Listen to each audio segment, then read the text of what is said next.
Donald Trump's poll numbers are sinking faster than a turd in a waste treatment plant. We're going to talk about them today. Hi, I'm David Tomsic, and thanks for joining me. Donald Trump's poll numbers are basically underwater and have been for a while. Now, let me start with the general poll number, okay? And that's basically approve or disapprove. Now, his general approval rating is 45%. Still too high for my tastes, but 45% approve and 55% don't approve. Now, just to let you know, these are the exact same numbers that were polled back in April. So he really hasn't gained any ground or lost any ground that we know of. But there are the specific issue polls, and we're going to talk about that too. Now, keep in mind, everybody is an issue-driven voter, or at least a lot of people are. Some people, as we know on the right, they look at 1% of the population and they don't like that 1%, and the politician, Donald Trump, goes after them and says that they're to blame for every problem we have. Everybody will vote, no matter what, against that 1%. This is America. This is how it operates today. This is why you have such a division in our country. So let's look at a specific issue, immigration border. This was his really big topic. He was going to change America by eliminating all the immigrants. Well, this is a very close poll, friends, closer than I think many of you who support him might think. 51% approve, 49% disapprove. Now, this poll was taken before the No King's Day March on Saturday. So it'll be interesting to see what changes in the next poll after that particular event, which was a pretty big, outspoken event. We'll see what the polling data shows on the next poll after this event. So we'll stay tuned for that. Okay, college universities, as many of you know, and I've done 2 videos on this, so please go to my channel and watch those 2 videos on his attack on colleges and universities, namely Harvard. Now, 43% approve of his actions against colleges and universities. 45% disapprove. Very close, but more people disapprove of his actions than approve. And I think a lot of people, if they understood what was really behind this, would disapprove of his actions. Keep in mind, a lot of people do not have an understanding of the issues today. They have a very generic understanding through a very narrow lens. And that narrow lens is usually Fox News, Epoch News, Newsmax, Sean Hannity, and of course, Donald Trump and his press secretary. So keep in mind there that if they knew the full story, many of them, not all, but many of them would probably sway and disapprove of his actions. That's probably the case in a lot of these polls. Donald Trump, more than any president we've had, is a very, very good manipulator, excellent manipulator, and has controlled the narrative, has controlled the high ground, and his rhetoric against an item or a person or a situation is excellent. I mean, he does a good job of making sure the issues are looked upon in his favor. He knows how to sway people who many times agree with him anyway. They agree with racism. They agree with giving money to billionaires. They like this stuff. That might be stupid to you, but believe me, a lot of folks, they thrive on this. People I know thrive on it, these one-issue people. One of the best situations here is probably homosexuality. People will vote against a Democrat because Democrats don't come out and try to trash every homosexual in the country. Republicans don't hesitate doing that. And of course, Donald Trump has a war against them. So people who hate and dislike that lifestyle will vote for Donald Trump and listen to everything he says. And that affects every other issue, not just immigration, not just college universities. Every issue is then swayed by his perspective on one issue. If he's right there, he's right on everything, right? Now, of course, hatred's never good. Biases are never good. And in this case, it does change the polling data. But right now, colleges and universities, more people disagree than agree with him. Now, here we go. Trade tariffs. Again, on this channel, we've talked a lot about this. I'm very knowledgeable about this. I've been involved with basically supply chains and bringing products in from other countries. And I can tell you that everything he says and everything his press secretary says and everything his Secretary of the Treasury says is a lie. And they look at it through the prism of dominance. They want to dominate the rest of the world. They want the rest of the world to succumb to Donald Trump's will. So many people want that as well. But the truth is, more and more people are understanding the issue. They're understanding the science behind it. And with knowledge comes responsibility. And I think the responsibility part comes that I can't agree with somebody who's totally off the wall here, who's totally wrong. So trade tariffs, only 40% approve of what he's doing there. 56% disapprove of his trade tariff policies. And this should grow. Right now, inflation hasn't ticked up a lot. And there's a reason for that. It's because it's still early. The actual tariffs have not hit. The actual products that we get have not all been brought into the country and have not been ticketed up.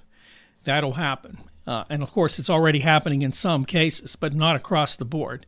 This will eventually show up in the numbers. Okay, and that brings me to inflation and cost of living. Now, once again, he came into office telling everybody, day one, it was all fixed. Let's be honest. That's what he said. Day one, he was going to reduce the price of eggs. Inflation would just go away as soon as he opened the door to the Oval Office. Open the door, he walks in. It's a miracle because everybody would fear him. Those products would fear him. Those products would automatically reduce themselves. The prices would go down without anybody even touching them because that's how good this guy is. Well, of course, those of us, and I've talked about this on the channel here, go back and watch those videos calling this BS.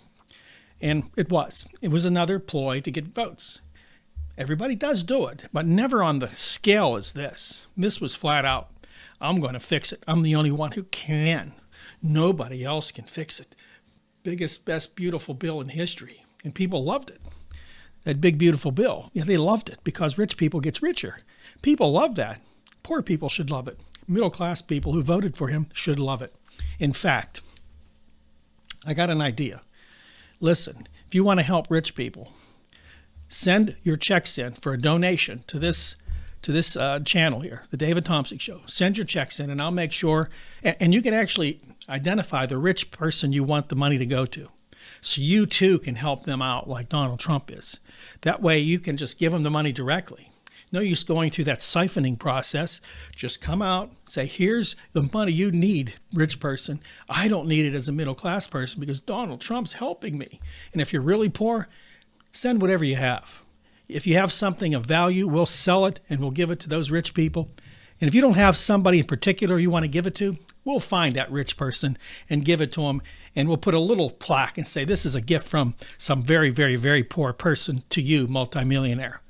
Let's go with that. So with inflation and cost of living, 39% approved, 60% disapprove.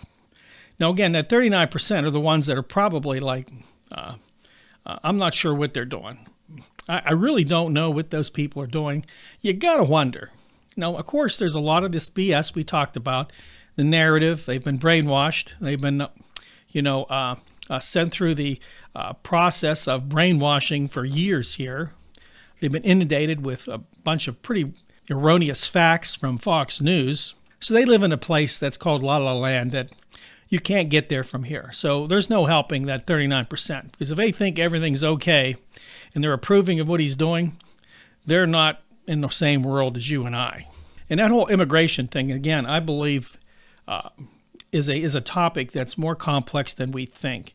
To the average American that dislikes immigrants, that dislikes what's happened over the last 20 years, they kind of miss the point now. It's that you can't go back. We never had a true, decent immigration policy. So we got what we have, which is people came here, and I understand why they came here, illegally, as right-wing people like to say. But the complication here is that we need these people. Many of them are working, if not most of them. I'm not sure the number. And as our population continues to shrink, and it is, we need to replace those people. And you might say, well, we don't want to replace them with black or brown people. Well, you don't always have a choice about that. The thing is, with people coming in from Mexico, for instance, you got very good workers, many of them skilled, work hard. I've seen this. As a matter of fact, I just passed a house, and basically the whole crew was Mexican, my understanding. Working very hard, nice job they're doing. They were doing it rain or shine. And again, we can't replace these people because there's really not enough people to go and do this work. So you can't get rid of everybody. But he lied, and I'm talking Donald Trump, lied about it and made it seem worse than it is, as did Fox News, Epoch News, Newsmax, Sean Hannity, Bill O'Reilly, Laura Ingraham. These people made sure that you thought that the end of the world was tomorrow. The problem is, if you get rid of all these people, if you could, you're going to see a very big problem here in America, which you already kind of see. Anytime you go anywhere, there aren't enough people to work in any of these jobs. And those of you that think it's just because young people are in basements playing video games, that might happen. I'm sure it does.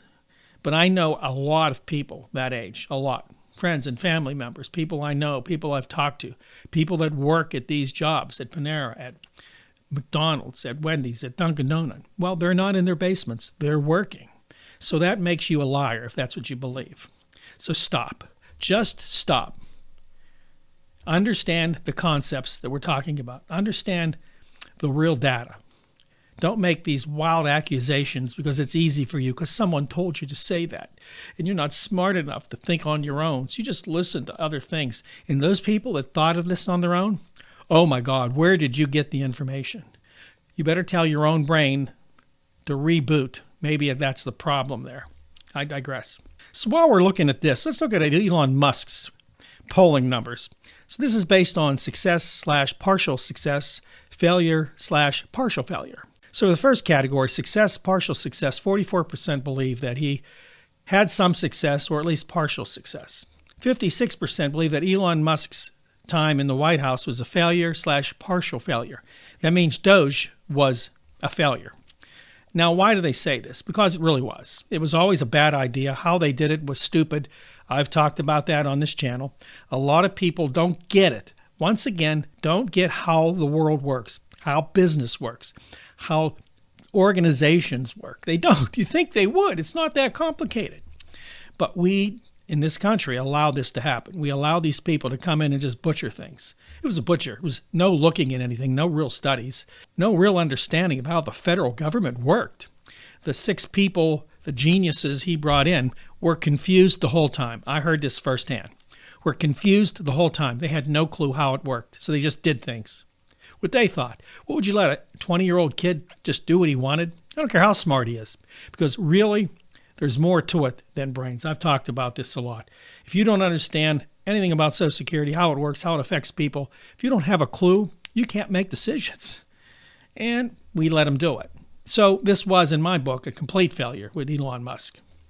Now, there's another poll here, party standings. Now, you know, I'm a proponent of smashing each party over the head. I believe, and I think it was the king after the British lost the Revolutionary War, he told America to not just have 2 parties. He told them that. Why? I don't have to say why. Look at what happened today. It's called gridlock. Many countries and most have multiple parties. You have debate. You have a lot of vying for power. And there's a lot of compromise and a lot of working together. They have to do it. In the United States, not necessarily. So as far as party standings go, whether you think your party is favorable or unfavorable. For Republicans, they think 44% favorably on the Republican Party, 56% unfavorably. Democrats, not much better. They look at their party and think favorably 43% of the time, unfavorably 57% of the time. So if you're a Democrat, 43% of your party gives you a favorable rating. 57% gives you an unfavorable rating. So for the most part, both parties are thought of unfavorably by the people that belong to them. I agree with that too. I'm wondering why it's not higher. Now, once again, I think with 2 parties and a 2-party system, you have a lot of issues. And those issues really concern the fact that you don't have an alternative. So you're either going to vote based on an issue, one issue, which we saw a lot of in the last election, or 2 issues, or you're not going to vote at all. So we need a 3rd party. We need a 4th party. We need more parties, political parties in this country to be able to counterbalance these people that have been elected and won't leave office and make a lot of money off of us.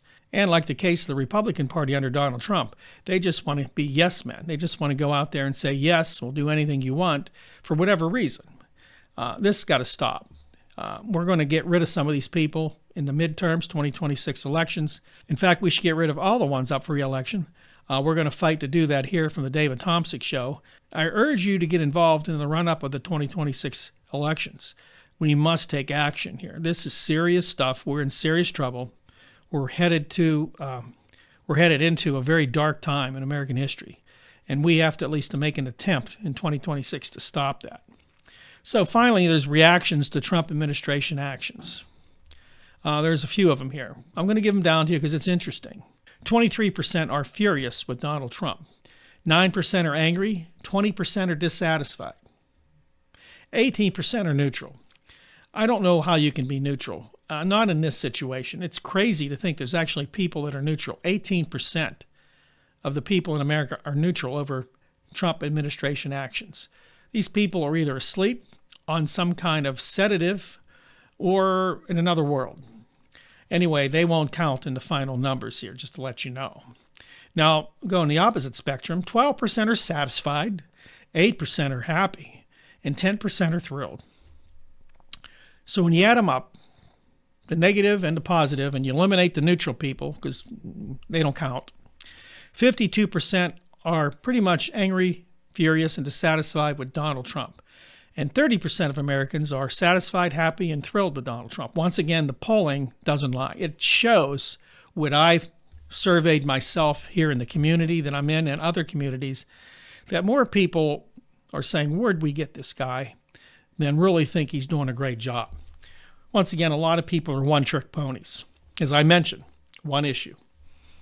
That one issue for a lot of people is immigration. Once again, I got to explain again, and I've talked about this. Go watch my other videos, please. By the way, before I go on, I want to let you know that we need you to like, subscribe, and share. That shows your support for this channel. Hit that like button hard. Hit the bell icon. We'll let you know when we've released a new video. And we want you to show your support by that. Also, we'd have another channel here. It's called Nights Around the Fire. I want to give a kind of shout out to that. It's with me, Ashley Hamilton, and Sue Taylor. We basically investigate legends, mysteries, and myths. We now have 5 videos out. We're working on a 6th. We have plans to go to do some interviews, to go off-site. This is a very, very exciting channel. If you're tired of just hearing about the negatives of this world, which we have to report here, you can lose yourself in mysteries, legends, and myths. It's a fun channel. Check it out. Watch it. Be a part of that family as well. Thank you. I'll have a link in the description box to that channel. Okay, so people are motivated by one issue many times in America. And of course, sometimes that issue is an important issue, right? Unfortunately, a lot of times we don't get the full disclosure. And that's the problem in America. More and more people get limited information or biased information. I had to fight with that for many years when I built this channel. I had biases. I had found people that I thought were unbiased, but they weren't. I had to work very hard to gather the information that I present to you that's pretty much unbiased. Now, people will say, well, you hammered Donald Trump. Is that unbiased? Unfortunately, he is who he is. It has nothing to do now with what somebody 50 years might have thought of him. It now has to do with the preponderance of the evidence. Those things which people have said and people who knew him, the things he has done are coming to light. They're coming to fruition in his presidency. So it verifies what people have said. His anger, his hatred towards immigration, his hatred towards people of color, his hatred towards people who oppose him, his ability to change the narrative and make up stuff and lie and manipulate. This is something he's done all his life.